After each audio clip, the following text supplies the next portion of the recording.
Hi అందరికీ సలాం అలైకుం.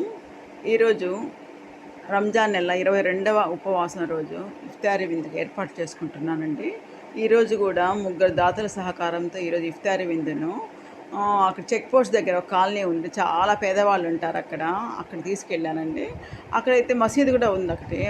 కొంచెం పెద్ద మసీదే. ఆ మసీదు చాలామంది వస్తారు. అందుకే నేను ఈరోజు డాక్టర్ ఫాతిమా గారి సహకారంతో మసీదుకి ఒక 50 ప్యాకెట్లు ఉన్నాయి కదా పూరీలు, కోవా పూరీలు ఒక 100 తీసుకెళ్ళి మసీదుకి ఇచ్చానండి.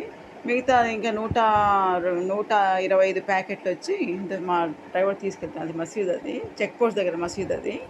ఈ పక్కంతా స్లమ్ అనమాట. చాలామంది ముస్లిమ్స్ ఉంటారు. ఒక 100, 50, 60, 70 ఇల్లుల వరకు ఉంటారు. సరే ఆ రెండు ఒకే దగ్గర ఇచ్చేసాను ఈరోజు. ఈ పక్క వచ్చి పేదవాళ్ళకి ఇచ్చాను, ఈ పక్క వచ్చి మసీదులో ఇచ్చి పంపించేశాను.